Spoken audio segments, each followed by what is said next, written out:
Prions ensemble.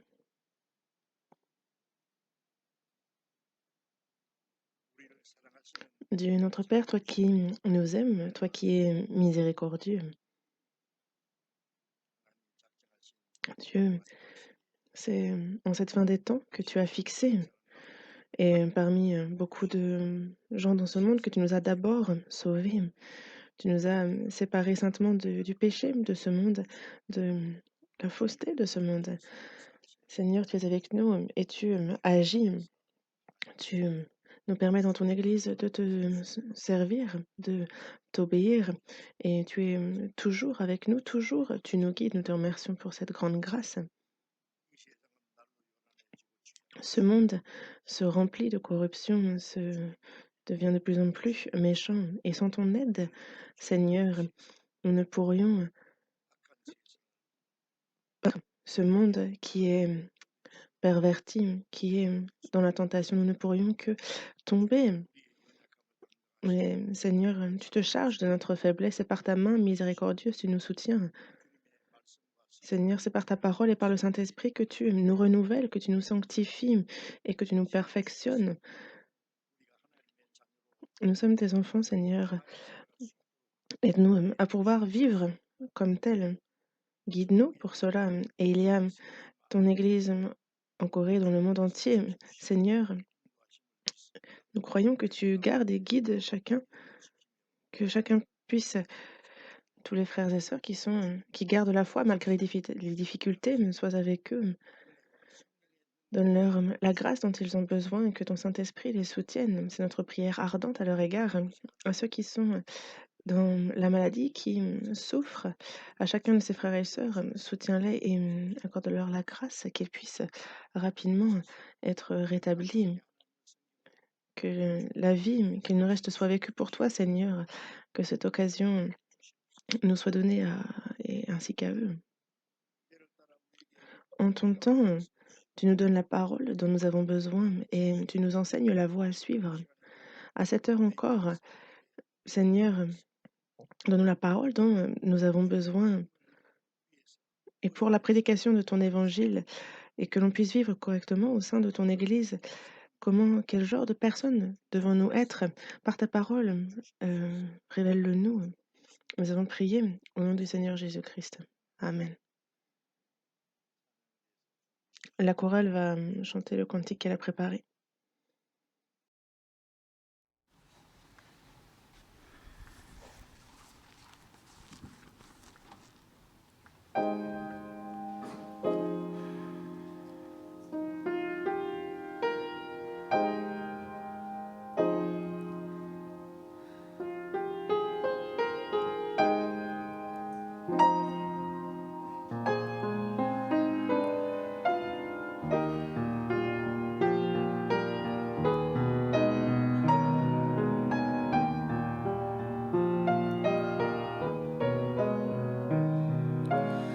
선한 목자 되신 우리 주 항상 인도하시고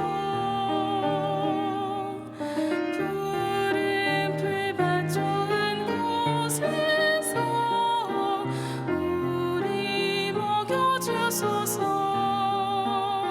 선한 목자 곳에 주여 항상 인도하소서.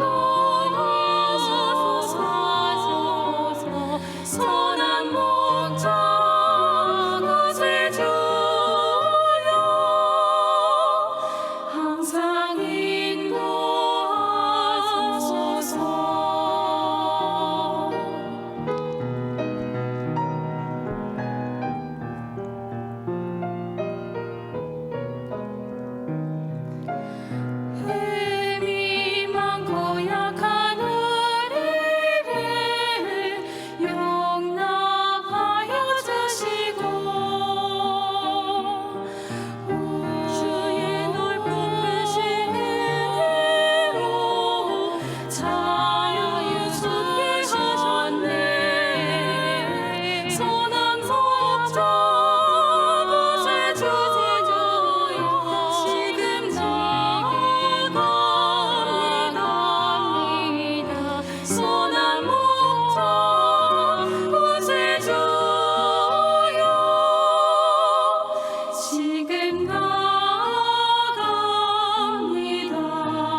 Ouvrons la Bible. Galates, chapitre 5.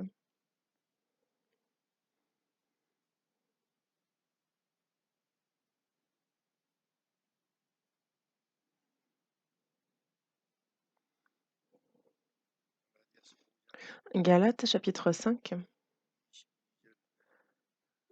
à partir du verset 22 jusqu'au verset 24. Galates, chapitre 5, du verset 22 au verset 24, on lit ensemble. Mais le fruit de l'esprit, c'est l'amour, la joie, la paix, la patience, la bonté, la bénignité, la fidélité, la douceur, la tempérance.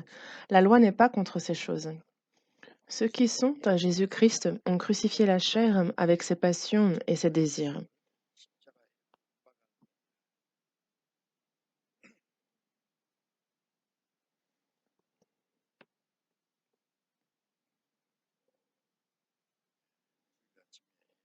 Le dimanche matin, nous continuons à apprendre sur le thème d'être rempli de l'esprit.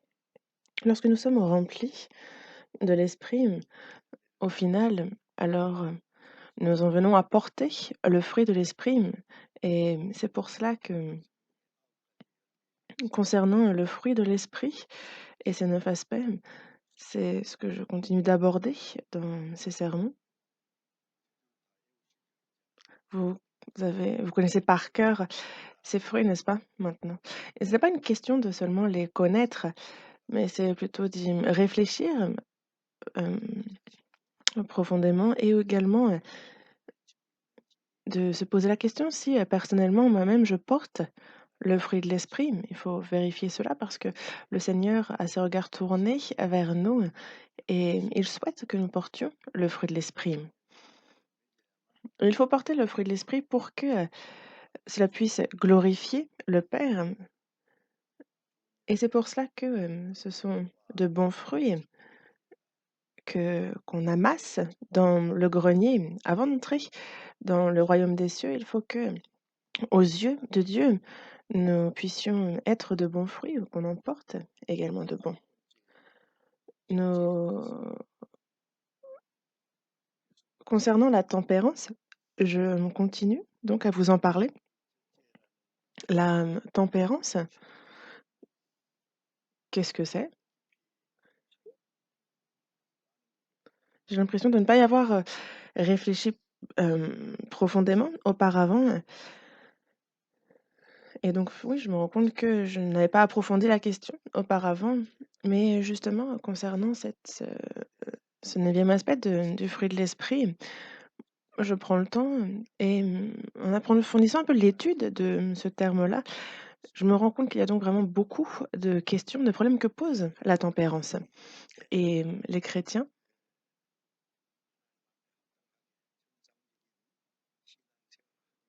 pour qu'ils vivent correctement, qu'ils vivent droitement devant Dieu, il y a des choses à faire et parmi ces choses, il y a et c'est indispensable, c'est la tempérance, c'est vraiment nécessaire. Quelqu'un qui n'est pas tempéré, alors en tant que chrétien, il aura du mal à vivre correctement sa vie de foi et ne le pourra sans doute pas d'ailleurs. Quand on regarde dans le psaume 1, il est dit: «Heureux l'homme qui ne marche pas selon le conseil des méchants, qui ne s'arrête pas sur la voie des pécheurs et qui ne s'assied pas en compagnie des moqueurs, mais qui trouve son plaisir dans la loi de l'Éternel et qui la médite jour et nuit.» Il y a donc ces versets. Qui est heureux? C'est qui l'homme heureux? Celui qui est sauvé, celui qui est enfant de Dieu, qui a l'espérance de pouvoir entrer dans le royaume éternel. Ça, c'est la personne la plus heureuse au monde. Heureux est non seulement celui qui est sauvé, mais heureux est également l'homme qui ne marche pas selon le conseil des méchants, qui ne s'arrête pas sur la voie des pécheurs et qui ne s'assied pas en compagnie des moqueurs. Donc, il commence par dire qui ne fait pas, qui ne fait pas, qui ne fait pas. Et par là, donc qui ne marche pas, qui ne s'arrête pas, qui ne s'assied pas. Ça nous parle ici de la tempérance, justement du contrôle, de l'abstinence qu'il faut avoir concernant certaines choses. une vie de tempérance est nécessaire et absolument pour que l'on puisse justement se réjouir, que l'on puisse, heu, méditer, que l'on puisse pratiquer la parole de Dieu. Et c'est pour ça que heureux l'homme qui ne marche pas selon le conseil des méchants, qui ne s'arrête pas sur la voie des pécheurs et qui ne s'assied pas en compagnie des moqueurs. Donc on nous parle du conseil des méchants, de la voie des pécheurs et de la compagnie des moqueurs. Et donc ce serait de penser constamment à autre chose, par exemple, le conseil des méchants, le la voie des pécheurs, ceux qui suivent leur cœur, ceux qui suivent le péché et la compagnie des moqueurs, ceux qui sont arrogants, orgueilleux, ceux qui, vivent dans la débauche et ce ne sont pas eux qu'il nous faut suivre. Mais une chose à laquelle il nous faut réfléchir, c'est que quel est le conseil du méchant? On a aussi en nous cet instinct, ce vieil homme, celui qui est né dans l'iniquité.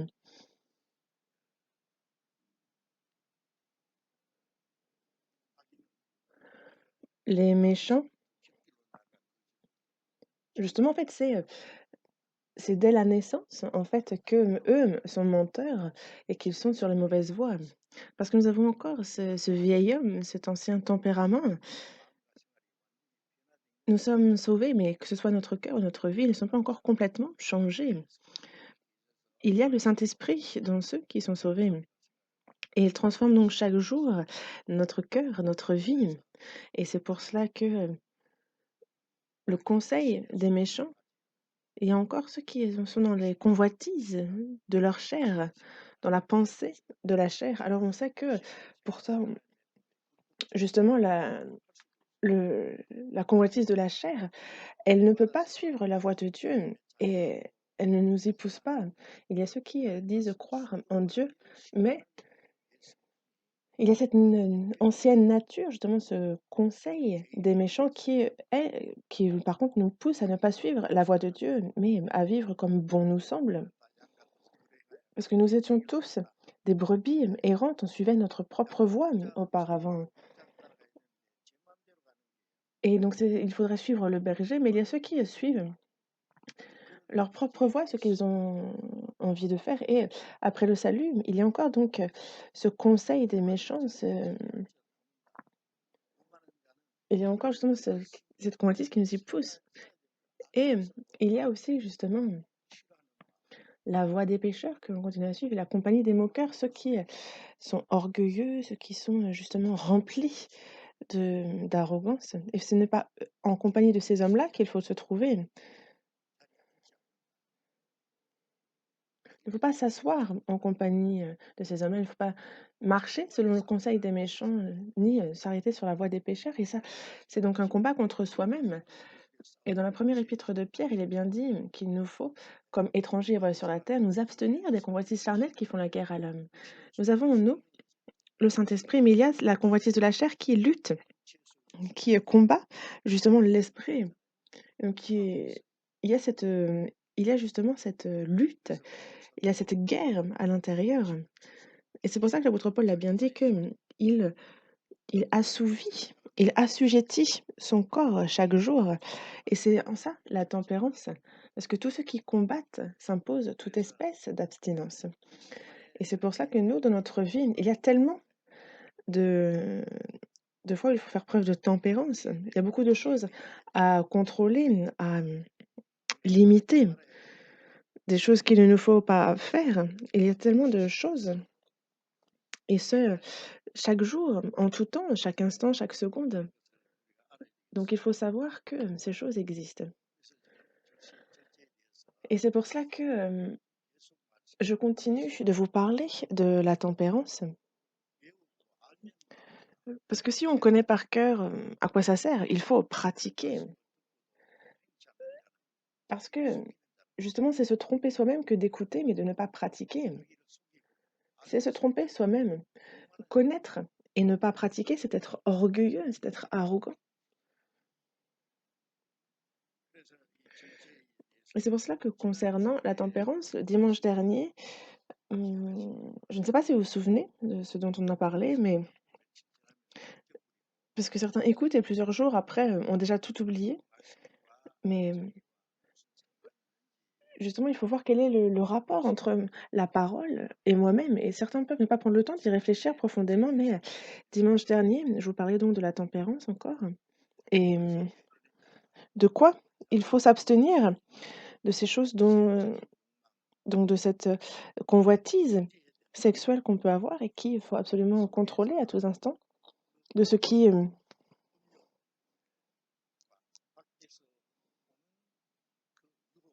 justement, il y a cette tentation qui vient de l'extérieur et ces stimuli qui, eux, viennent de l'intérieur et si on souhaite surmonter ça, il faut déjà justement, contrôler ce qui est dans notre cœur parce que sans contrôler ça, alors, on tombe tout simplement dans la tentation.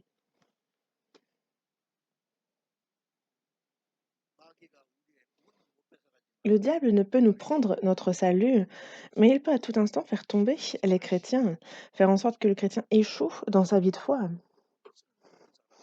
faire du chrétien quelqu'un d'inutile. Il peut, faire cela et comment fait-il ça? Justement, en fait, il stimule notre instinct, notre nature, notre vieil homme par des désirs charnels, des désirs sexuels, quelque chose que nous avons et ce jusqu'à la mort. Mais ce qu'il faut, c'est justement tempérer cela, c'est s'en abstenir parce que ça peut en tombant dans cela, ça peut être complètement fatal pour nous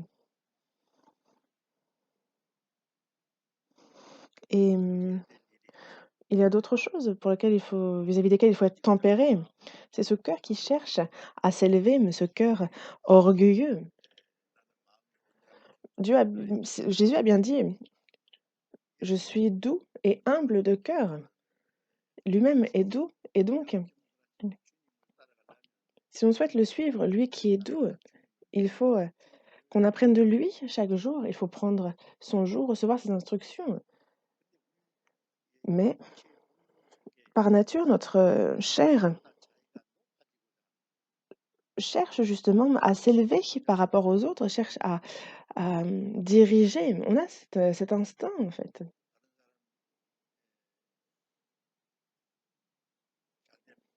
et lorsqu'on voit les autres réussir, on est naturellement jaloux et quand on regarde les animaux, depuis qu'ils sont tout petits,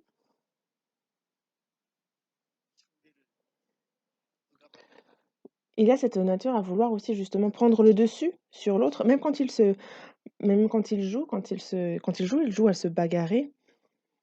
Quand je regarde le royaume des animaux, je me rends compte dans les reportages que, c'est le plus fort qui va justement chercher à dominer sur celui qui n'est pas qui est plus faible et donc c'est le plus fort qui devient, heu, le leader du groupe et l'homme a aussi cet instinct un peu animal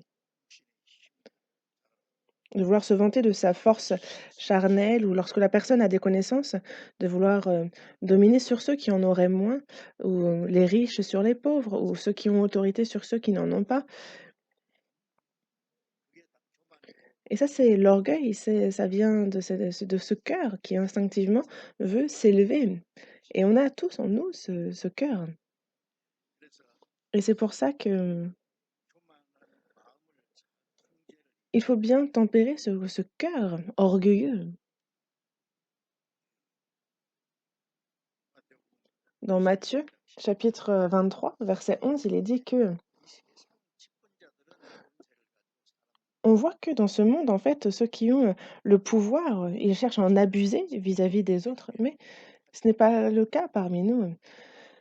Le plus grand parmi vous sera votre serviteur. Il le dit, dans Luc, chapitre 22, verset 27. Il dit: «Qui est le plus grand? Est-ce que c'est celui qui est assis à table ou celui qui sert?» Nous, on se dit que forcément que c'est celui qui est assis à table et qui mange et celui qui est debout et qui sert est un serviteur donc c'est un ou un esclave. Mais Jésus a bien dit: «Moi je suis ici pour vous servir». Je ne suis pas venu pour être servi, mais je suis venu servir. Le fait d'être servi, c'est de vouloir ça révèle c'est l'orgueil, de vouloir être élevé et on a tous en nous ce cœur-là, ne pas vouloir servir les autres, mais aimer être servi et c'est cela qu'il faut tempérer, ce cœur qui veut s'élever par rapport aux autres, ce cœur qui s'enorgueillit et ça, il faut bien tempérer ça.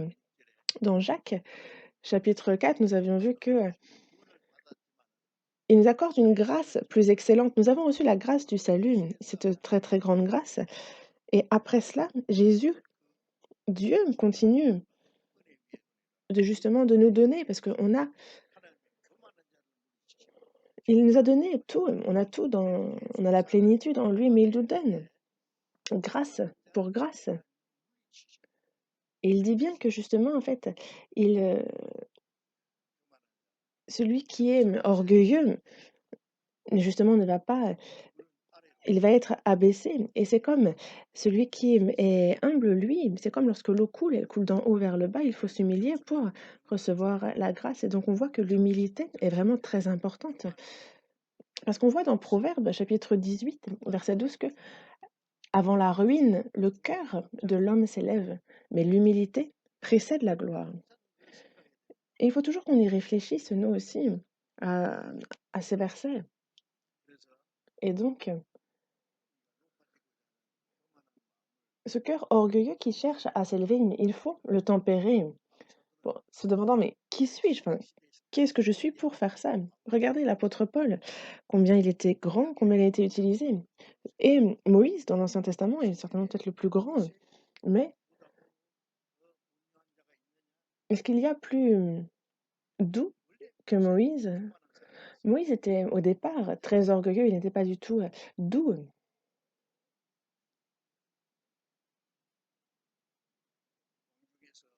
Dans le palais, il a reçu donc l'instruction digne des princes. On pouvait, on, il est bien écrit qu'il parlait mais très bien, c'est un excellent orateur. Et il pensait justement qu'il serait celui qui sauverait le peuple d'Israël, mais on l'a vu frapper un Égyptien, allant jusqu'à le tuer. Moïse aussi était impulsif et on voit que dans le désert de Madian, où il a passé 40 ans, il a été berger et c'est là qu'il a appris à être doux, à être humble et c'est avec ce cœur humble et doux qu'il a pu faire que le peuple il a pu faire sortir le peuple d'Israël d'Égypte et le guider jusque dans le désert de jusqu'en Canaan. Et dans le Nouveau Testament, pardon, il n'est pas plus grand que l'apôtre Paul, mais l'apôtre Paul disait de lui-même être le premier des pécheurs. Et il a écrit 14 des livres de la Bible.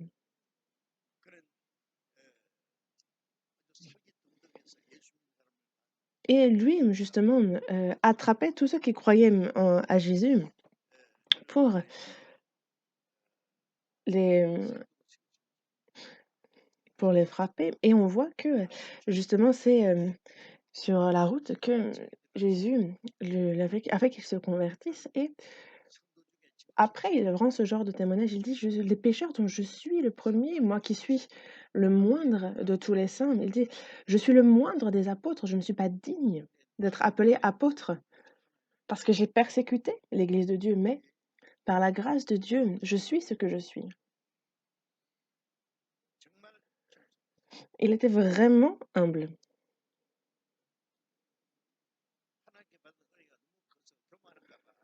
Et de peur que justement on parlait donc qu'il avait, il ne s'enorgueillisse, il y avait donc une épine dans la chair. Quand on devient orgueilleux, alors on a la puissance de Dieu qui se sépare de nous. Et pour que cette puissance demeure en nous, il est fait en sorte que l'on ne soit pas orgueilleux.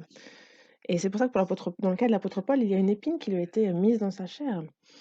En tout cas, Dieu déteste les orgueilleux, il les rabaisse. Et ce sont les humbles à qui il accorde la grâce. Et c'est pour cela qu'il faut que constamment nous soyons de plus en plus humbles. On voit que l'apôtre Paul, lui, s'est humilié jusqu'à se rendre, Jésus, pardon, s'est humilié lui-même jusqu'à se rendre obéissant jusqu'à la mort. Et donc la tempérance, c'est vraiment contrôler donc tout ce qui ne faut pas, tout ce qui est contraire à la parole, et plutôt être doux et humble et suivre le Seigneur. Une autre chose aussi, c'est que en nous, on a aussi cette liberté, euh, on l'a vu dans Galates, qui est, on a été appelé à, à la liberté, mais seulement il ne faut pas faire de cette liberté un prétexte pour vivre selon la chair. On a été libérés de la mort, du diable, de la loi. On a cette liberté, mais ça ne veut pas dire pour autant que l'on peut vivre comme bon nous semble. Ce n'est pas de cette liberté-là dont on parle. La liberté que nous a donnée Dieu, elle est dans la vérité. Vous connaîtrez la vérité et la vérité vous affranchira. Nous avons été libérés du péché. Nous avons pas pour autant la liberté de vivre comme bon nous semble dans notre chair. Et c'est pour cela que il ne faut pas se faire de cette liberté un prétexte pour vivre selon la chair. Il ne faut pas l'utiliser à mauvais escient, mais rendez-vous par la charité, serviteurs les uns des autres.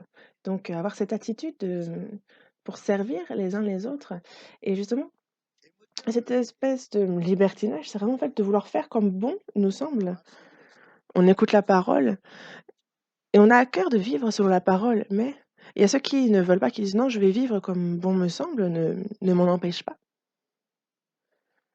Ça, si vous laissez quelqu'un dans cet état, alors la personne va, vraiment vivre comme bon lui semble. Même après avoir reçu le salut, ce n'est pas par la parole et l'esprit que cette personne va être tempérée, mais donc elle peut devenir comme un monstre, vivre comme bon lui semble. Et c'est quand on se découvre dans cet état-là, il faut vraiment être surpris et ça doit être un choc.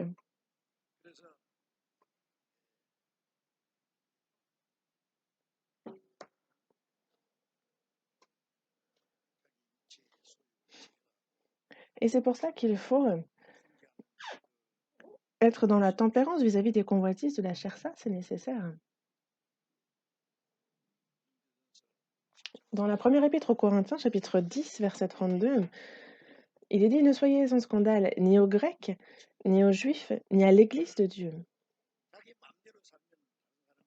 Quand on vit comme on veut, n'importe comment, alors on peut être en scandale aux autres, ça peut poser problème vis-à-vis des autres. De se dire: «Bah, peu importe ce que pensent les autres, je vais faire comme bon me semble». C'est un péché et il faut justement, tempérer cette attitude. Qu'est-ce que vous en pensez? Ceux qui ne veulent même pas écouter leurs parents, ne pas écouter les professeurs. Il y en a même justement qui vont jusqu'à, ne pas écouter la parole de Dieu, se disant: «La Bible, c'est la Bible», mais est-ce que c'est vraiment possible de vivre selon la Bible?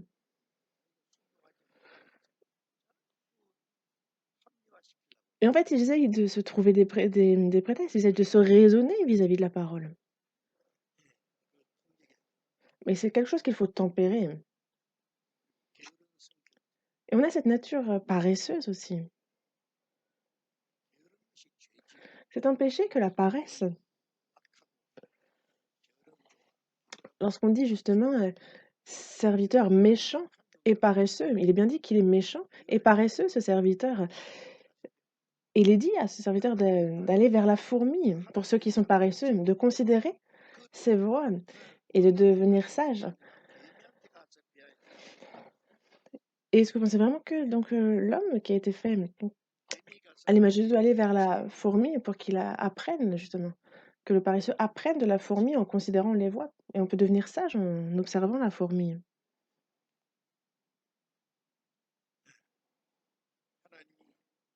Dieu n'utilise pas les paresseux.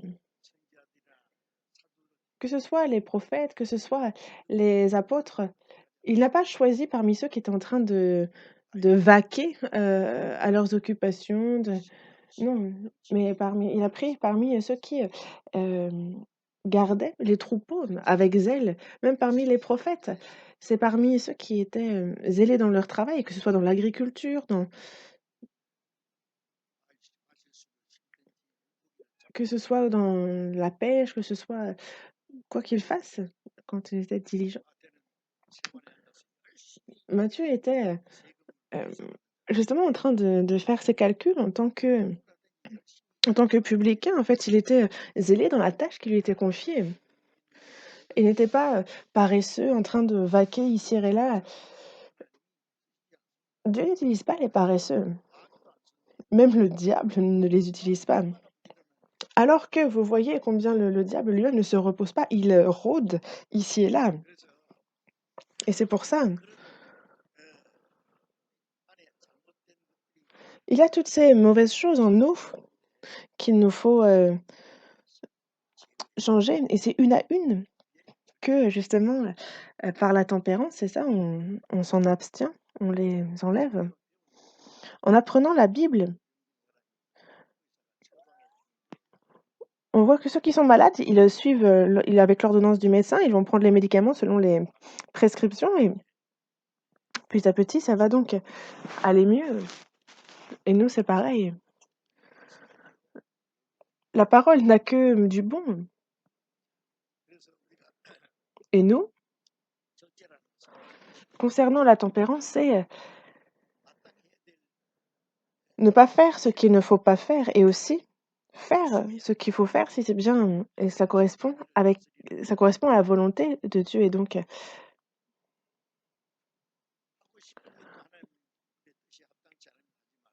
ne pas faire ce que l'on veut faire si ça ne correspond pas à la volonté de Dieu, et même si j'ai pas envie de le faire, si c'est la volonté de Dieu de le faire.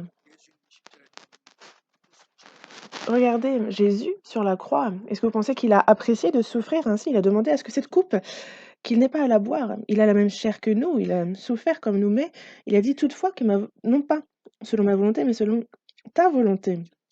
Et c'est là la tempérance, c'est là vraiment l'abstinence. Jésus aussi a surmonté, il a vaincu la chair.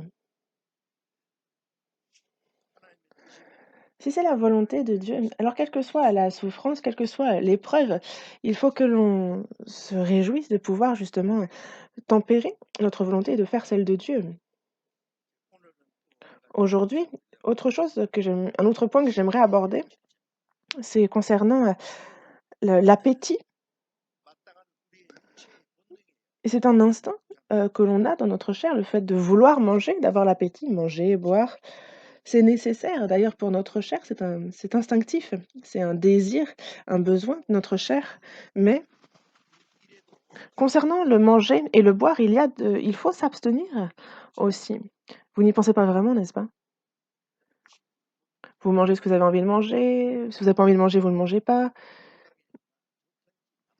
Que ce soit bon ou pas pour la santé, vous mangez ce que vous aimez manger.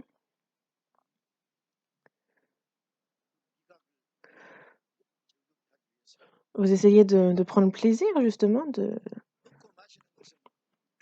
manger et boire est avant tout en fait, nécessaire pour être en bonne santé. C'est pour notre santé au départ. Mais notre corps a été racheté à un grand prix, au prix, du sang de Jésus. C'est le sang et l'eau, quand Jésus mourut, qu'il versa pour, me racheter. Même mon âme qui, à cause du péché, était traînée en enfer, c'est Jésus par son sang qui l'a racheté, mais il a également racheté notre corps. Et c'est pour ça que dans la première épître aux Corinthiens, chapitre 6, verset 19, il est bien dit que notre corps est le temple du Saint-Esprit, et que le Saint-Esprit donc est en nous. On l'a reçu de Dieu. En fait, on ne s'appartient pas à soi-même, on a été racheté à un grand prix. Et donc il faut que l'on glorifie Dieu dans notre corps. Ce corps désormais ne m'appartient plus. Avant de recevoir le salut, à qui était ce corps? Mes parents m'ont fait venir au monde. C'est eux qui m'ont fait au monde, mais est-ce que c'est eux qui m'ont fait? Dans le psaume 139, il est bien dit que je te loue de ce que je suis une créature si merveilleuse, tes œuvres sont admirables et mon âme le reconnaît bien. Les parents m'ont mis au monde, mais ils n'ont pas, c'est pas eux qui m'ont fait. C'est Dieu qui a fait cette chair aussi. Et cette chair-là a été rachetée à un grand prix, au prix du sang. Et il faut désormais dans notre corps glorifier Dieu. Que l'on mange ou que l'on boive, quoi que nous fassions, il faut que l'on glorifie Dieu dans notre corps.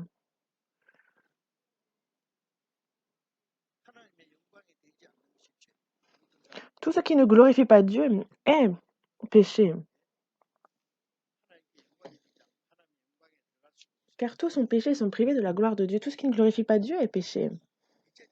Désormais, nous qui avons été rachetés au prix du sang du Seigneur, notre corps, pendant que nous vivons sur cette terre, doit être utilisé pour glorifier Dieu. Il est là pour ça. Glorifier Dieu, vivre pour le Seigneur. Si on veut faire ça, déjà, il faut être en bonne santé. Il est important de prendre soin de sa santé. Pour la santé, on doit dormir. On a aussi besoin d'une certaine quantité de nourriture. On doit faire un minimum de sport pour être en bonne santé. C'est aussi bien s'en occuper est aussi une tâche que Dieu nous a donnée. Par exemple, même s'il y a quelque chose que je veux absolument faire, si ça touche à ma santé, il ne faut pas le faire.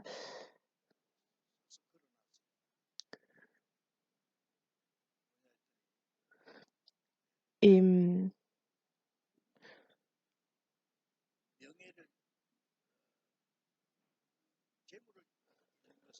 perdre, justement, perdre des biens matériels, c'est perdre un petit peu. Perdre l'honneur, c'est perdre beaucoup plus. Mais perdre la santé, c'est tout perdre. Et j'avais envie de rajouter, perdre son âme, c'est la destruction, c'est la perdition éternelle. Mais bon, en tout cas, perdre la face, perdre tous les honneurs, c'est perdre beaucoup. Perdre des biens matériels, c'est perdre peu. Parce que pas plus que les biens, les honneurs sont plus importants, mais perdre la santé, c'est tout perdre.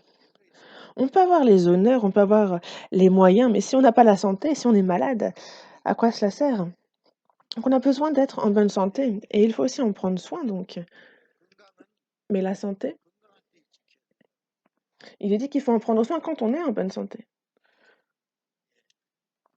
Mmh, la santé, il faut aussi donc en prendre soin pour que dans le reste de notre vie, nous puissions, vivre pour le Seigneur, le glorifier.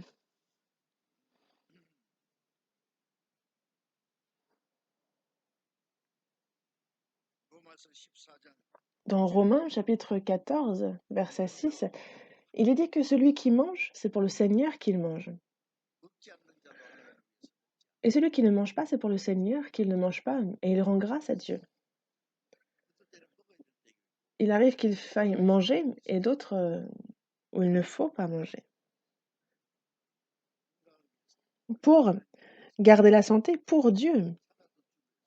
Car si on vit, c'est pour le Seigneur, si on meurt, c'est pour le Seigneur, que l'on mange ou que l'on boive, quoi qu'on fasse, en fait, c'est pour le Seigneur, pour sa gloire. Et sinon, il ne faut pas le faire. Mais il y a des choses qui nuisent à notre santé. Parmi les aliments aussi, il y a ce qui est bon pour la santé et d'autres qui ne le sont pas. Et donc il faut bien choisir ce qu'on mange. C'est pas parce que c'est bon que il faut tout manger, surtout si ça donne le cancer ou si ça nuit à notre santé. C'est un péché que de manger ce qui nuit à la santé. Par exemple, se dire: «Bah, moi, je vais manger ce qui est bon et puis de toute façon, je dois bien mourir donc autant bien manger». Mais vous verrez devant le Seigneur, est-ce que vous pourrez clamer cette liberté? Est-ce qu'on s'appartient à soi-même? C'est ça la question. Quand on sera devant le tribunal de Christ, toute chose justement seront, faudra rendre compte de toutes choses.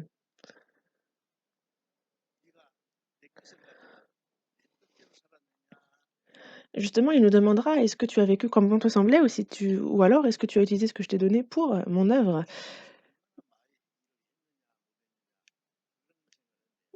Certains pensent justement que, ah, ça va dépendre de ce qu'on aura fait et cetera, mais Dieu calcule un peu différemment. Dans la seconde épître aux Corinthiens, il est dit que il faut tous qu'on comparaisse devant le tribunal de Christ, afin que chacun reçoive selon le bien ou le mal qu'il aura fait étant dans son corps. Et donc c'est une bonne chose que d'utiliser ce corps pour Dieu, faire selon le bien. C'est bon et faire, le mal justement en fait aussi est mal, mais ça dépend de comment justement on utilise notre corps aussi. C'est un peu différent de comment ce monde juge des choses.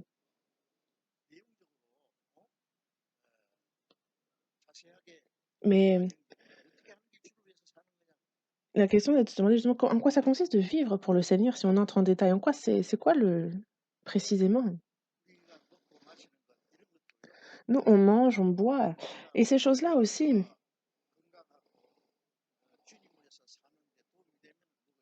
il faut manger si ça nous aide à être en bonne santé et à servir le Seigneur.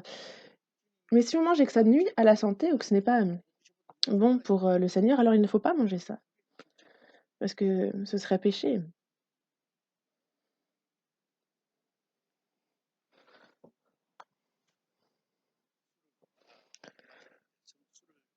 Boire de l'alcool, justement, c'est mauvais pour, le foie, si on en boit trop.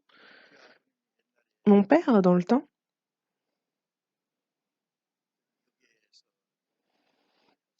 il travaillait dans une gare et il aimait boire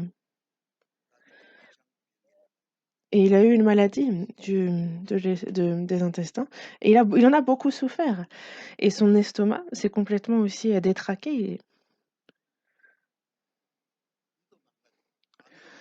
que ce soit son foie, que ce soit son estomac, ils ont complètement été détraqués et quand on fume, c'est, les poumons qui, sont touchés.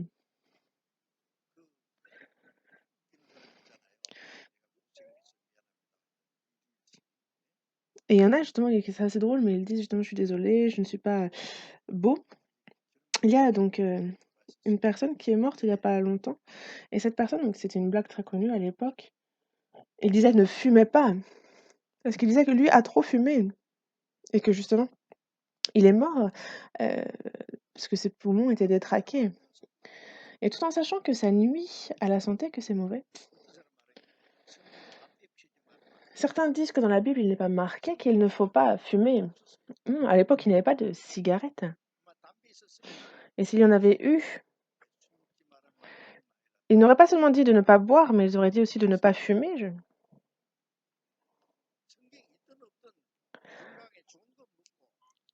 et que ce soit écrit dans la Bible ou pas, on mange ce qui est bon pour la santé, on ne mange pas de ce qui nuit à la santé. Est-ce que vous avez vu écrit dans la Bible qu'il faut manger 3 repas par jour? Que l'on en mange 2, que l'on en mange un, en fait, le tout c'est d'être en bonne santé. Ce qui est important, c'est de rester en bonne santé, c'est ça qui est bon devant Dieu. Certains mangent trop et ont aussi des indigestions, certains, sont au régime et sont tout maigres et ça les rend malades. Ça aussi, c'est une, mauvaise chose. Il faut trouver un juste milieu parce que mon corps ne m'appartient pas et c'est pour ça, que ce qui nuit à la santé peut devenir un grand péché. Si par exemple, imaginons que vous ayez prêté votre voiture à quelqu'un pour un moment et que cette personne, imaginons qu'il faut mettre de l'huile dans le moteur ou, que c'est le moment mais qu'elle ne le fait pas ou en fait elle met que de la mauvaise essence aussi, en fait, de mauvaise qualité et que ça détruit vraiment la voiture. Est-ce que vous pensez que justement en tant que propriétaire de la voiture, vous allez apprécier ce que cette personne a fait? La voiture va vite être, détraquée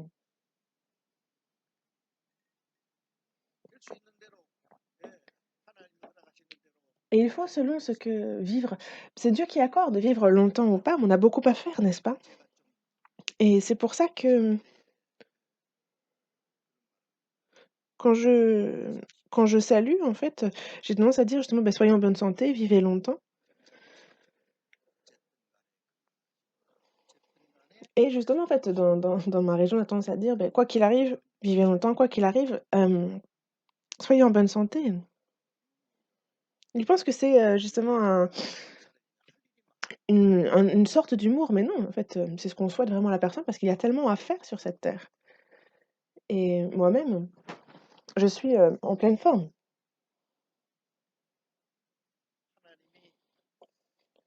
Dieu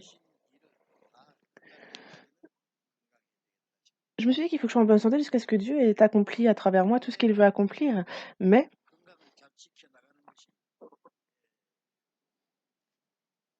se garder en bonne santé est lié à la tempérance. Sans tempérance, alors on mange tout ce qu'on veut manger, des choses qui nuisent à notre santé, de manger ce qu'il ne faudrait pas qu'on mange. Et si on n'est pas tempéré vis-à-vis de l'alimentation, alors ça nuit à notre santé et il n'y a plus rien à faire. Dieu nous protège, mais est-ce qu'il va prendre aussi se charger de nos erreurs pour autant? Quelqu'un qui conduit, avant de conduire, il dit: «Dieu», il prie Dieu de faire en sorte que tout puisse bien se passer sur, l'autoroute et donc et par contre, il fait des excès de vitesse, il ne respecte pas le code de la route. Est-ce que Dieu le garde dans ces cas-là? Il y a la protection de Dieu dans un certain cadre.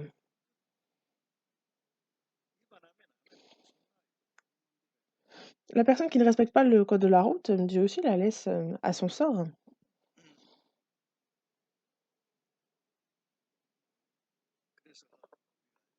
et c'est pour ça que nous, c'est pour être en bonne santé pour le Seigneur, c'est quelque chose aussi que le Seigneur nous a confié. Il y a des choses pour ça dont il faut s'abstenir et des choses à faire. Ne pas manger de mauvaises choses, ne pas boire de mauvaises choses non plus, avoir un rythme régulier aussi, s'abstenir de choses parce que si vous ne le faites pas, la chair, elle, veut toujours faire ce qu'elle veut et cette fois-ci, justement, en fait, les gens ont tendance à chercher ce qui est bon aussi. Les gens sont tournés vers ça désormais. Qu'est-ce qui est bon? Qu'est-ce qui est bon? Est-ce qu'il n'y a pas un endroit qui vendrait de bonnes choses? Ils cherchent les bons restaurants. Ce qui est bon, si c'est bon, tant mieux, c'est nécessaire aussi, mais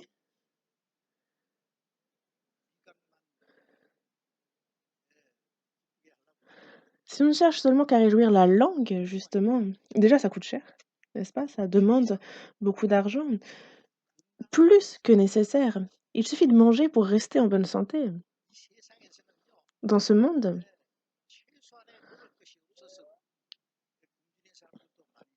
beaucoup, n'ont même pas juste le strict nécessaire pour vivre, pour manger. Vous en voyez mourir de faim, n'est-ce pas? J'en ai vu, en Inde, en Afrique mourir et on ne sait plus quoi faire en tant qu'humain quand on voit ce genre de scène. Il y en a aussi beaucoup en Corée aussi qui souffrent justement de mais il y a ceux qui courent après ce qui est bon, qui ne regardent pas combien ils dépensent pour la nourriture et qui veulent seulement, le plaisir, de la langue. Donc c'est quelque chose qu'il faut tempérer et c'est pour ça que, manger au-delà de ce qui est nécessaire et y mettre, dépenser de l'argent pour ça, faut prier, voir est-ce que c'est vraiment correct de faire ça? Parce que cet argent vous appartient?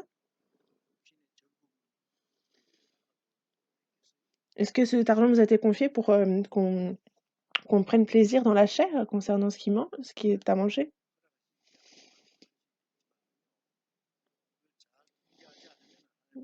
Mais, c'est quelque chose que le Seigneur n'aime pas si justement nous n'utilisons pas ce qu'il nous donne pour lui.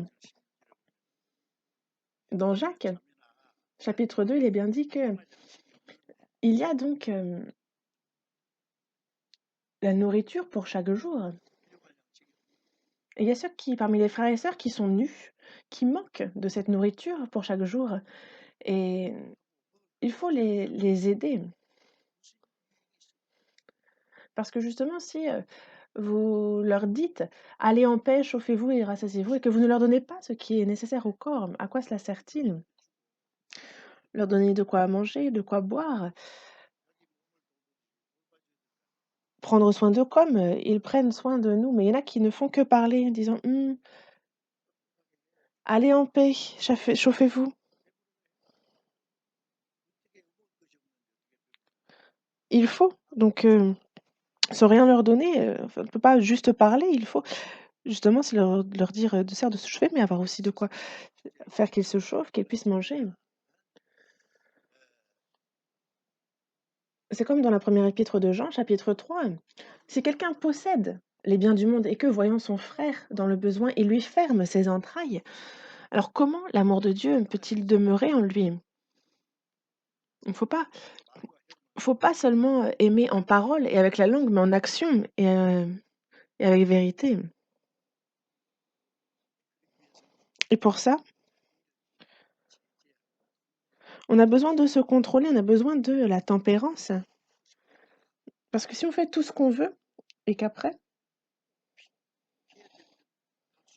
est-ce qu'on peut donc faire ce qu'il faut absolument faire quand on passe notre temps à faire tout ce qu'on veut?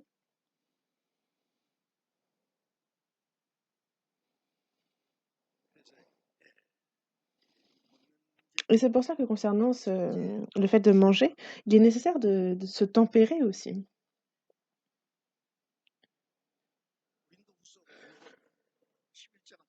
On va voir dans la seconde épître aux Corinthiens, chapitre 11. Seconde épître aux Corinthiens, chapitre 11, verset 27. Verset 27.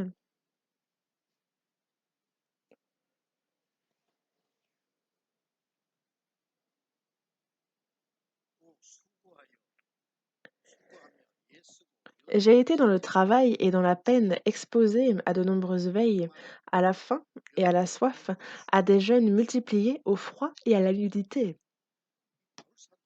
L'apôtre Paul écrit ici au sein de Corinthe, et dans le verset 11, on peut voir combien il a souffert. Mais d'ailleurs, il ne peut pas tout décrire, ni parler de tout. Il a été emprisonné plusieurs fois, frappé de verges, on ne le compte plus. Il a failli mourir aussi, à plusieurs reprises.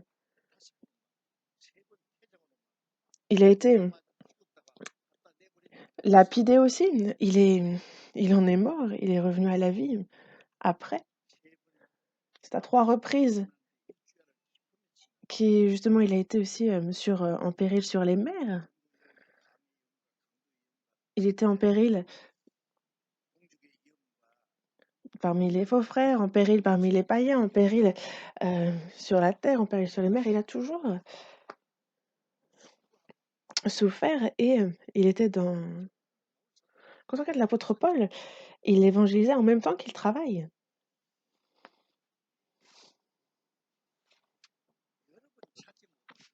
et plusieurs fois justement il ne pouvait pas dormir, il a connu beaucoup de veilles.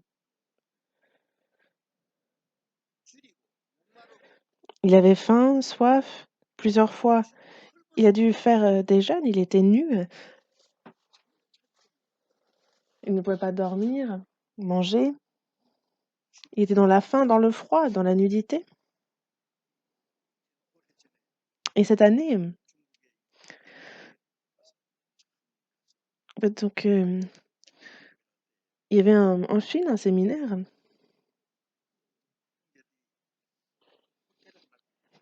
et les frères et sœurs avaient loué, un hôtel et en fait un frère n'avait jamais été en hôtel, donc ils ont loué un bon hôtel. Mais en fait, il faisait tellement froid la nuit et les murs étaient, moisis et on voyait en fait vraiment toute la moisissure le long des murs et en fait, en louant l'hôtel, ils se sont dit que c'était un bon hôtel. Mais il y avait en fait la moisissure partout et ça sentait vraiment donc très mauvais et il y avait, justement le froid qui faisait qu'on tremblait toute la nuit et je pensais à l'apôtre Paul à ce moment-là, je me disant que l'apôtre Paul certainement, que lui était dans l'éveil, il était dans la faim, dans la soif, il est dans la nudité, il devait trembler et ça à plusieurs reprises.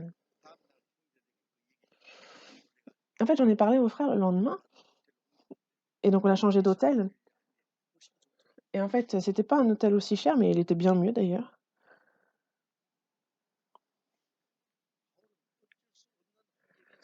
L'apôtre Paul, c'est dans une il a beaucoup souffert dans des situations auxquelles il faisait face.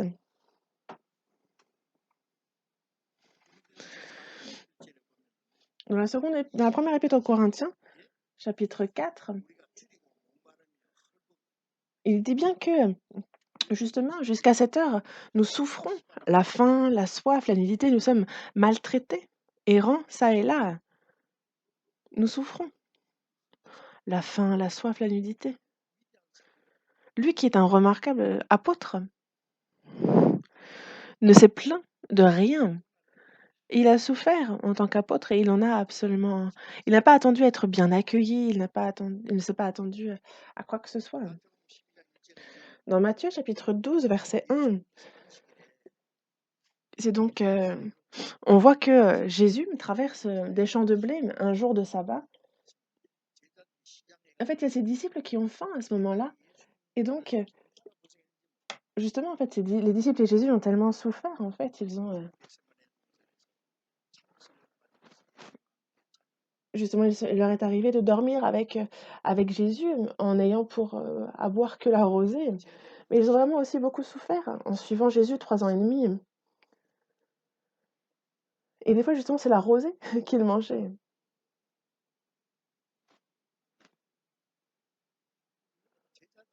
Les disciples aussi étaient justement dans la faim. Donc, imaginez Jésus. Est-ce que vous pensez que Jésus était tout seul à être rassasié?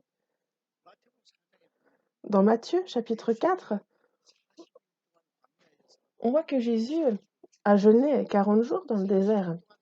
Pendant 40 jours, il a jeûné. Imaginez donc combien il devait être fatigué, combien sa chair devait être à bout. Le diable est arrivé et lui dit, bah, si t'es bien le fils de Dieu, pourquoi t'es si fatigué? Pourquoi t'as faim? Pourquoi? Toi, tu peux, t'as le pouvoir de faire de ces pierres du pain. Et Jésus a dit lui-même qu'il pouvait faire de ces pierres des fils à Abraham. Il est le créateur. Il peut. Le diable a dit, t'es le fils de Dieu, pourquoi t'as faim comme ça? Tu peux le faire. Et qu'a dit Jésus? Il a dit, ah oui, c'est vrai, j'avais oublié. Est-ce qu'il a fait des pierres du pain? Non. Dans Matthieu chapitre 4, en fait, si vous regardez bien ce que Jésus dit, il est écrit, l'homme ne vivra pas de pain seulement, mais de toute parole qui sort de la bouche de Dieu.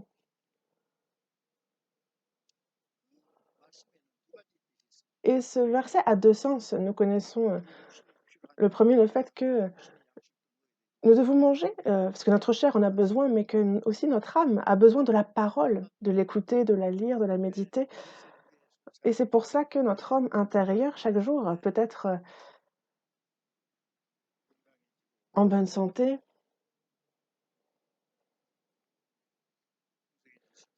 Et on peut justement être dans l'abondance spirituellement. Mais ce dont parle aussi Jésus, c'est un peu différent. L'homme ne vivra pas de pain seulement. On a besoin de manger, c'est nécessaire. Mais on a davantage besoin d'obéir à la parole de Dieu. Dans Jean, chapitre 4, verset 14, Jésus dit bien, lorsqu'il est il part de Judée pour aller en Galilée, il doit passer par la Samarie en pleine journée. Il fait chaud. Et il passe par le désert. Et donc c'est fatigant. Il a soif. Et ses disciples Eux, donc vont dans un village pour prendre à manger et à ce moment-là, il y a la Samaritaine qui vient pour puiser de l'eau. Vous connaissez ce passage, n'est-ce pas? Et Jésus, va s'adresser à cette femme pour lui demander de l'eau. La femme va le regarder et elle voit qu'il est juif. Les Juifs et les Samaritains sont comme ennemis, vraiment. Les Juifs considèrent les Samaritains comme des animaux, comme des chiens, et les Samaritains considèrent les Juifs comme leurs ennemis. Et elle dit: «Beh, toi qui es juif, tu demandes à moi qui suis samaritaine de l'eau?» Et en plus, le fait que ce soit un homme qui demande à une femme, c'est un peu, hors des codes. Elle dit: «Non, je te donnerai pas d'eau». Cette femme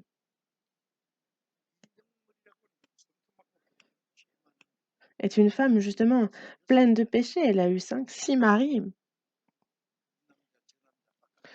Elle a changé, elle a vraiment, changé d'homme comme, de chemise et c'est pas comme, les autres femmes où, elle va puiser de l'eau le matin et le soir. Non, elle y va quand il y a personne, alors que donc quand le soleil, frappe fort. Et Jésus lui dit bien que si tu savais qui te demande de l'eau, tu lui en aurais donné. Parce que Jésus est venu avec vraiment le cadeau. Il est venu avec, le salut, avec le cadeau de Dieu pour, les hommes. Toi, tu ne m'as pas donné d'eau, mais si tu me demandes, moi, je peux te donner la source de vie. Vous connaissez la suite.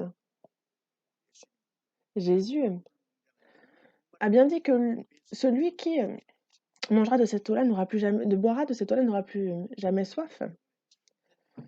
Et ça nous parle vraiment du contentement qu'on a une fois sauvés, le contentement dans l'esprit, dans la chair. Mais les disciples, après, sont revenus avec ce qu'ils avaient acheté au village. Ils disaient: «Maître, mangez». Dans Jean chapitre 4, verset 34, Jésus dit bien: «Ma nourriture, vous ne la connaissez pas».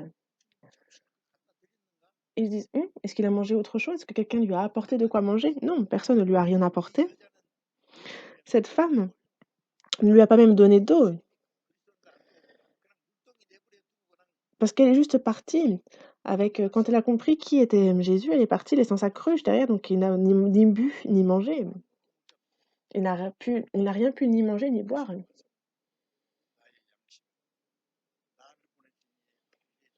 Et il dit que ma nourriture est de faire la volonté de celui qui m'a envoyé et d'accomplir son œuvre.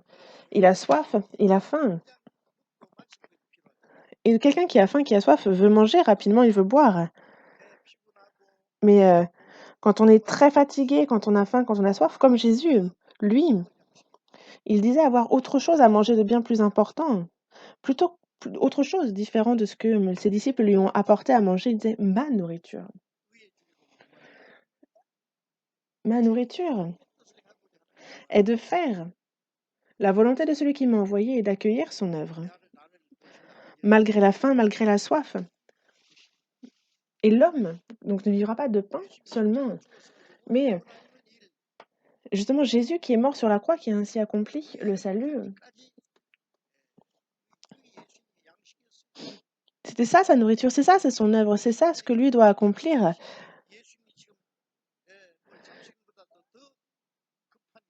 Et en fait, c'est pour lui bien plus important que de recevoir de l'eau de la Samaritaine. Ce qu'il souhaitait bien plus, c'était cette nourriture-là. Nous, quand on a faim, on dit justement, en fait, c'est cette expression qui dit que avant toute, même pour aller avant de faire de la randonnée, il faut avoir mangé. Et nous aussi, en fait, il faudrait que plus que est-ce qu'on a dans notre cœur justement, plus envie de faire l'œuvre de Dieu que de manger ou de boire? Est-ce que ça passe avant? Mais on cherche comment on peut faire plaisir à la chair, comment on peut toujours manger mieux. C'est des choses après en cours, mais Pour ce qui concerne la volonté de Dieu et de la faire, on est beaucoup moins empressé. On le fait quand on y pense et quand on n'y pense pas, on ne le fait pas et quand on n'a pas envie, on ne le fait pas. Ceux qui ont faim,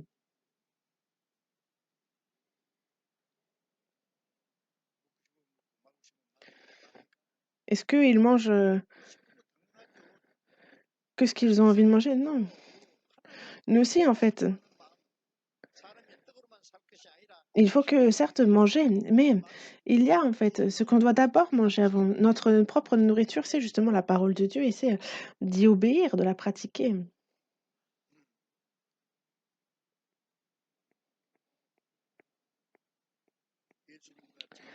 Jésus et ses disciples, pour le salut des âmes, jeûnaient et ils mangeaient simplement.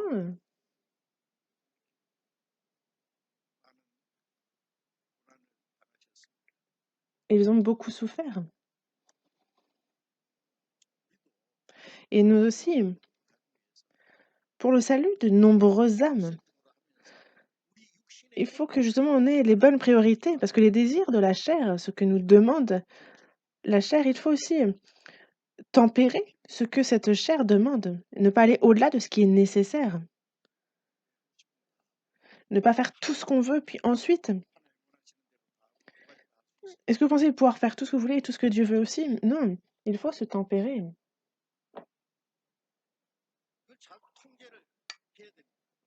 Il faut bien s'abstenir, contrôler ces choses. Et c'est ce dont j'aimerais vous parler.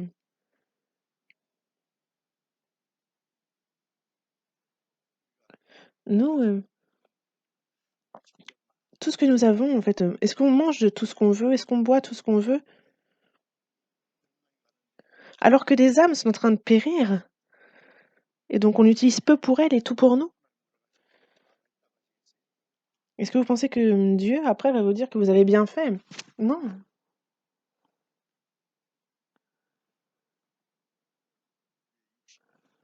Notre chair,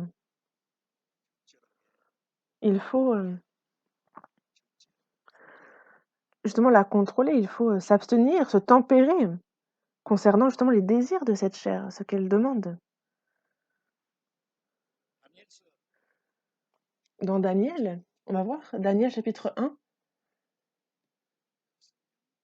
Daniel chapitre 1, c'est juste après Ézéchiel, Daniel chapitre 1.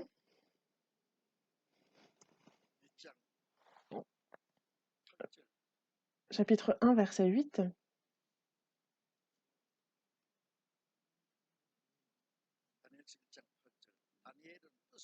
Daniel chapitre 1, verset 8. Daniel est résolu de ne pas se souiller par les mets du roi et par le vin dont le roi buvait. Et il pria le chef des eunuques de ne pas l'obliger à se souiller.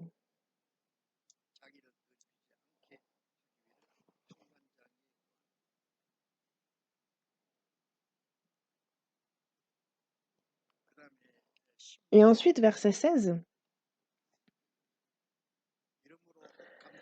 l'intendant emportait les mets et le vin qui leur étaient destinés, et il leur donnait des légumes.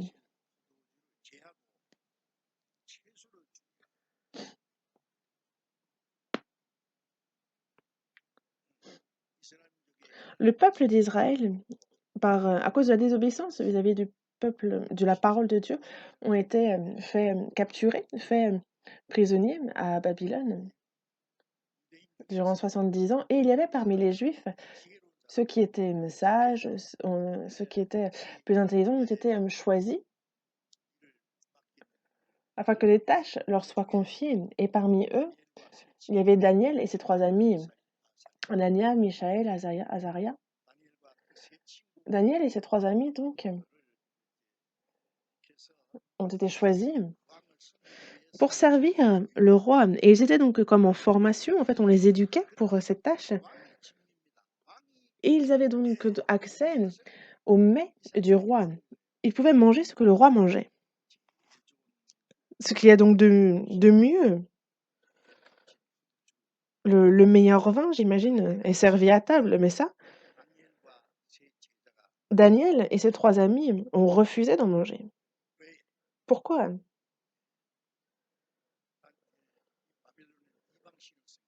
Parce que les Babyloniens servent des idoles étrangères et c'est de la nourriture qui est consacrée, qui est dédiée à leurs idoles et c'est un peu, j'ai l'impression, une habitude, qu'avaient aussi Daniel et ses 3 amis ont dit qu'il n'était pas correct pour eux de manger ces mets-là et c'est pour ça qu'on parle ici des mets du roi, ce qui est vraiment excellent, c'est ce qui est servi au roi.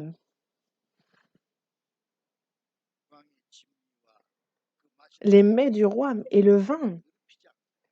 Et ils ne voulaient pas se souiller par ces choses, car ils ont pensé que c'était pas bon aux yeux de Dieu, et c'est pour cela qu'ils n'en mangent pas. Mais l'eunuque leur dit: «Mais comment vous allez faire si vous n'en mangez pas? Si vous leur montrez que vous êtes tout fébrile parce que vous n'avez pas mangé, c'est moi qui vais en pâtir.» Et il dit donc: «On va faire un test pendant 10 jours. On va juste manger des légumes et on va voir ce qui se passe.» On dit: D'accord.» Et alors, ils n'ont pas mangé des mets du roi, ils n'ont pas pris le vin, et ce sont plutôt des légumes qui leur ont été donnés, mais 10 jours après, ils ont justement, bien meilleure tête que, justement, ceux qui ont mangé les mets du roi. C'est Dieu qui les a aidés.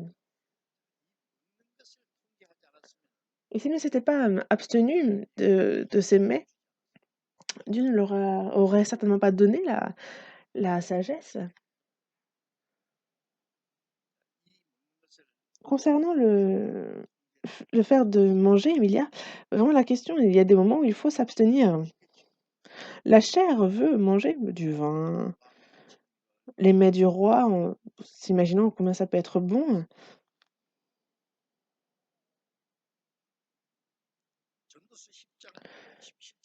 Dans Ecclésiaste, chapitre 10, verset 17, on nous dit que heureux est donc le pays dont le roi est de race illustre et dont les princes mangent au temps convenable pour soutenir leur force et non pour se livrer à la boisson.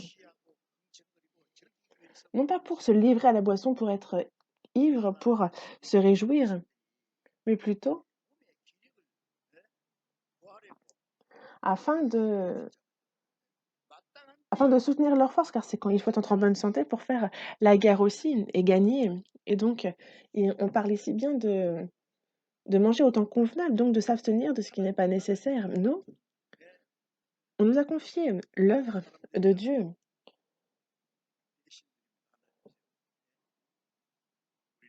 C'est Dieu qui nous a établis.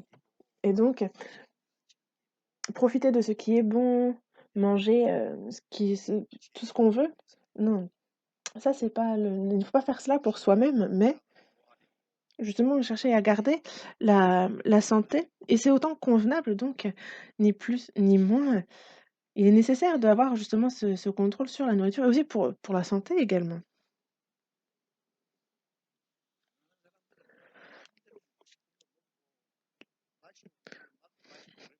Les pauvres ne peuvent manger, tout ce qu'ils veulent, quand ils veulent, c'est les riches qui font ça.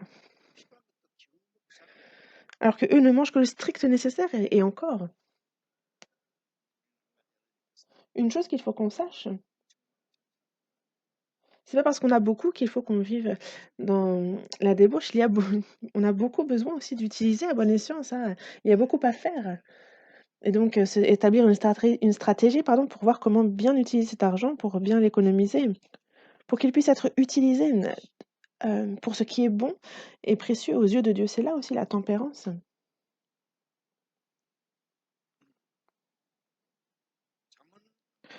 Voyons dans Proverbes chapitre 23.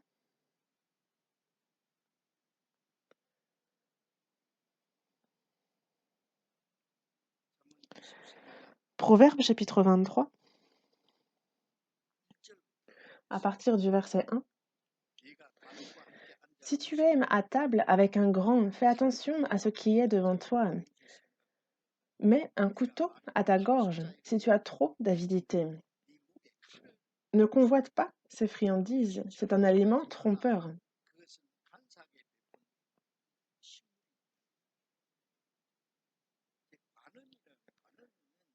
Et justement, en fait, on parle ici d'un grand. Un grand, on parle de ceux qui ont autorité, pouvoir. Et quand on mange avec une telle personne, il est dit, fais attention à ce qui est devant toi. Réfléchis à qui c'est. Et des fois, justement, on est invité à de bonnes choses, mais des fois, on est aussi invité pour être utilisé ou quelqu'un qui a de mauvaises intentions. Regardez, Absalom, le fils de David, Absalom. Et justement, en fait, il invite, il avait pour but de tuer Amnon, qui est son demi-frère, et justement, il fait un festin, il invite tout le monde. Pourquoi? Pour le tuer. Et pourtant, ils se sont réjouis, ils étaient à table, il y avait des mets, du vin, mais Amnon est finalement mort. Et c'était justement, il était à la table d'un grand, mais il n'a pas fait attention. Et il y a ceux qui aiment tellement manger, en fait, il faut mettre un couteau sous la gorge si on a trop d'avidité. Ne convoite pas ces friandises. C'est un aliment trompeur. Un aliment trompeur. Et ça, je me suis dit que plus que quelqu'un, il y a en fait cette chair qui cherche ce qui est bon, ce qui est agréable. Et finalement, c'est ça qui, qui peut me tromper en fait. On peut se tromper soi-même. Peut-être cette chair me trompe. Verset 6. Ne mange pas le pain de celui dont le regard est malveillant et ne convoite pas ses friandises. Car il est comme les pensées de son âme. Mange et bois, te dira-t-il, mais son cœur n'est point avec toi. Tu vomiras le morceau que tu as mangé et tu auras perdu tes propos agréables. Ceux qui ont... Il ne faut pas convoiter les friandises de ceux qui ont le regard malveillant. Les méchants, ceux qui ont le regard malveillant. Et regardez qui vous invite.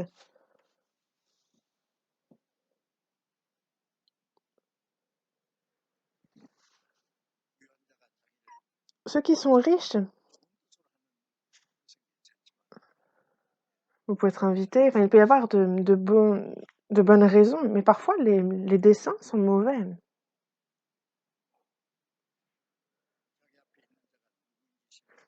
Et donc, il nous faut réfléchir à ce qui est devant nous. Qui est cette personne?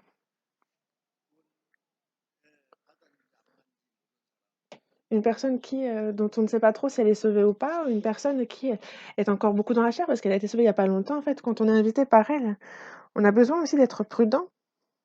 Pourquoi?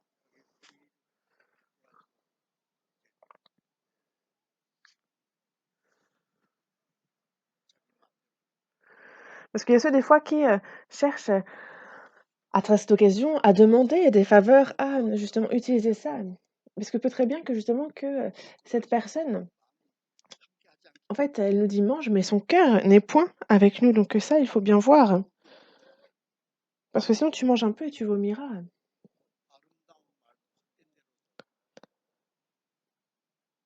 Parce que la beauté aussi, justement, c'est un temps. C'est comme pour les prédicateurs, même s'ils ont la meilleure des paroles, en fait, justement,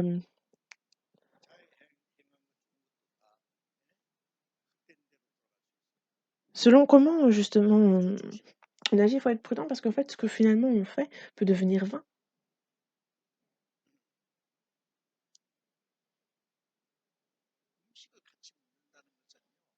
Manger ensemble, c'est la communion, avec la même foi, la même espérance, la même but dans la vie. Il y a donc la communion et on partage, on mange ensemble.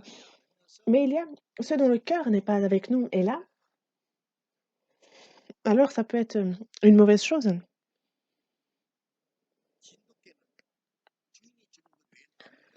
Et il est dit justement, en fait, il y a une race de chiens qui ne mange que ce que son maître lui donne. Et en fait, justement, ils ont été élevés pour ne manger que ce que, leurs maîtres leur disent. Et justement, j'ai vu un frère qui élevait ces chiens qu'on appelle les chiens de Tindo. En fait, il ne mange que si c'est le maître qui donne. Et donc, à part ce que donne le Seigneur, en fait, il ne faut pas justement se rassasier d'autre chose que de ce qui vient du Seigneur. Pourquoi? Parce que ça peut être un appât finalement, ça peut être pour nous attirer loin du Seigneur. Le diable, justement, constamment, il cherche justement aussi à nous tenter. Et l'appétit est une de ces tentations, en fait. Il ne faut pas qu'on tombe dans son piège. Parce que regardez, c'est quand Jésus jeûnait qu'il a été tenté par le diable.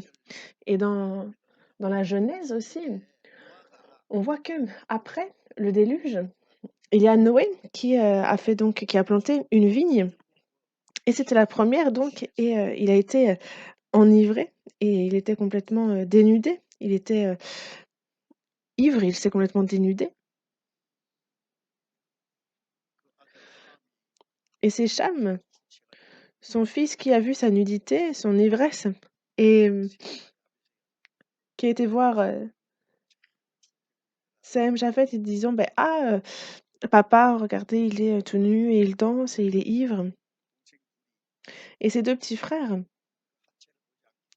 pour ne pas voir la nudité de leur père, ont marché à reculons. Et ensuite, jusque-là, ça allait. Et après, une fois Noé a appris ce qui s'était passé. Et il a donc maudit la descendance de Cham. Il était ivre. Et il a donc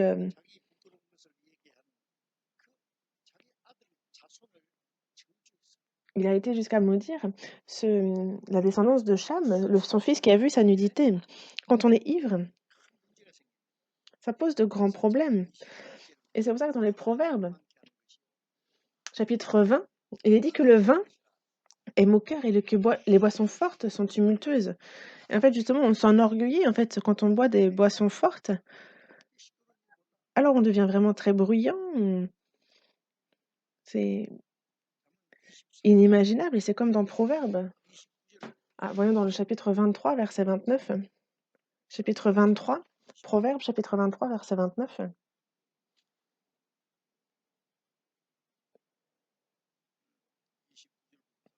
À partir du verset 29 jusqu'au verset 35.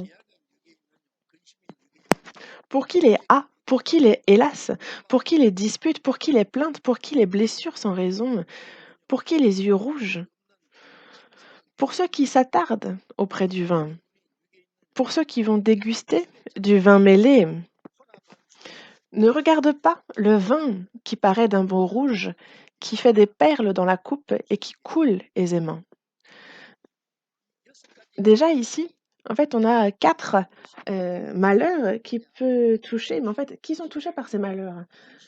Que ce soit les hélas, les disputes, les plaintes, les blessures sans raison, les yeux rouges.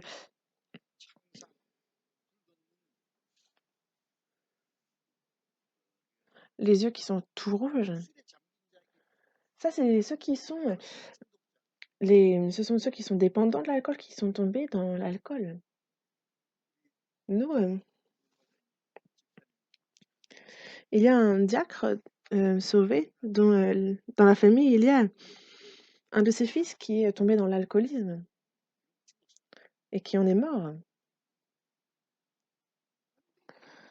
Non, vraiment, ça rend fou quand on est alcoolique.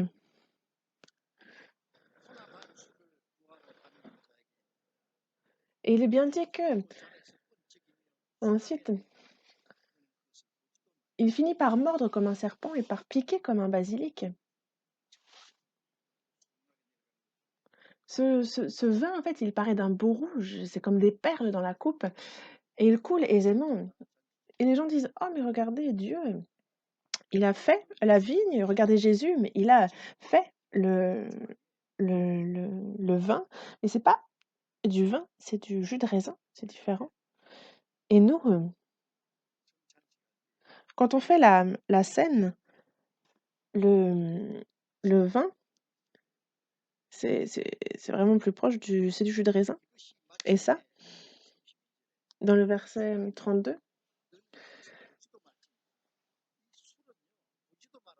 en fait, dans le verset 31, déjà, il était de ne regarde pas, il ne faut déjà même pas regarder. Il y a ceux qui, déjà,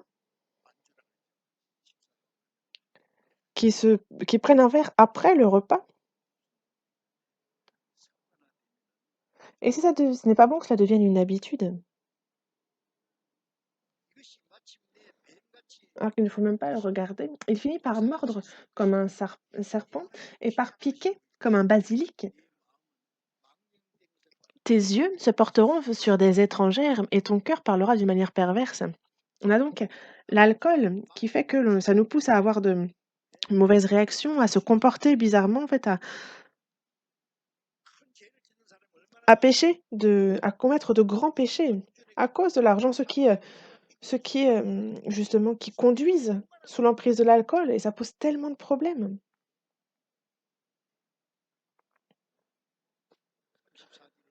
Dans le verset 34,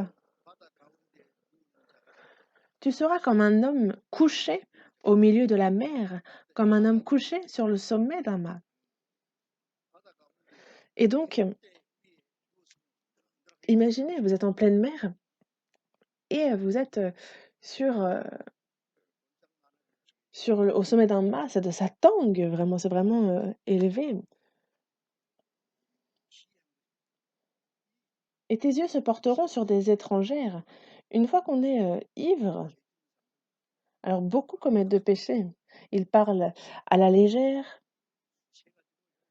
et sous l'emprise de l'alcool, ils vont commettre l'adultère. Et justement, certains se font voler alors qu'ils sont sous, parce qu'ils sont à la merci, vu qu'eux sont sous l'alcool. Il y a ceux qui se deviennent violents. Et par exemple, tu sauras, on m'a frappé, je n'ai point de mal. On m'a battu, je ne sens rien. Quand me réveillerai-je, j'en veux encore ceux qui deviennent insensibles, justement. Et c'est donc être complètement fou à cause de l'alcool. Il est frappé, mais il dit ne rien sentir. L'alcool ne doit pas, le chrétien ne doit pas en boire. Parce que ivre, c'est seulement notre honte qui est révélée. On en vient à commettre seulement du péché et ça nuit aux autres également. Ça nous nuit, ça nous conduit, on en meurt et c'est mauvais pour les autres. Et dans Proverbes, chapitre 23, verset 20, il est bien dit ne sois pas parmi les buveurs de vin, mais parmi ceux qui font excès des viandes. Donc, il faut être tempéré, il faut se tenir éloigné de l'alcool. Voyons un dernier passage, Proverbes, chapitre 31, verset 6.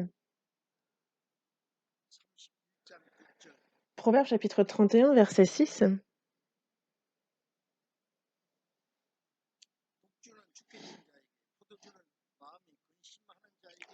Donnez des liqueurs fortes à celui qui périme et du vin à celui qui a l'amertume dans l'âme. Des liqueurs fortes à celui qui périt, du vin à celui qui a l'amertume dans l'âme. Qu'il boive et oublie sa pauvreté et qu'il ne se souvienne plus de ses peines. Les chrétiens, justement, ne sont pas en train de périr et ils n'ont pas l'amertume dans l'âme. On est vraiment, justement, comme c'est dit dans la seconde épître aux Corinthiens, on est comme attristés, mais nous sommes toujours joyeux. Nous ne sommes pas en train de périr. Nous ne sommes pas de cette catégorie-là. Ceux qui sont attristés, mais ceux qui sont en train de périr, laissez-les boire. Mmh. Qu'ils boivent, qu'ils oublient leur pauvreté, leur souffrance. Mais ce n'est pas le cas des chrétiens. Il ne faut pas que les chrétiens le fassent. Dans la première épître à Timothée, on nous parle des évêques, des diacres, et il faut justement qu'ils se tiennent éloignés de l'alcool. Ceux qui boivent ne peuvent être et, Justement, on parle du fait d'être dépendant de l'alcool, que ce soit le prédicateur, que ce soit les diacres, les anciens, ce n'est absolument pas possible que quelqu'un dépendant de l'alcool le devienne. Et il en va de même pour les simples frères et sœurs, pour les fidèles. Ne vous enivrez pas de vin, c'est de la débauche, mais soyez au contraire remplis de l'esprit. C'est de la débauche, c'est faire comme bon nous semble, c'est vivre n'importe comment, boire.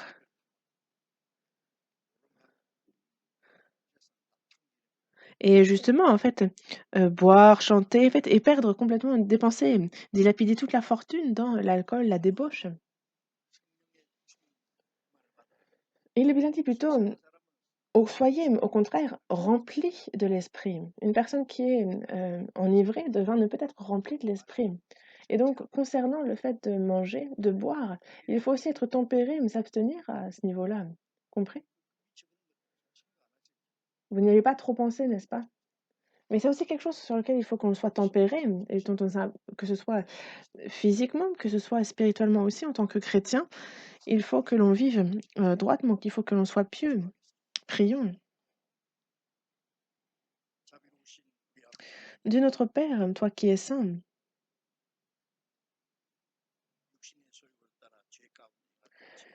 nous vivions dans le péché, nous étions tes ennemis, mais tu nous as sauvés, tu nous as séparés saintement et par ta parole et par ton esprit chaque jour, tu nous renouvelles, tu nous sanctifies, tu nous perfectionnes. Merci Seigneur. Et me remplis du Saint-Esprit.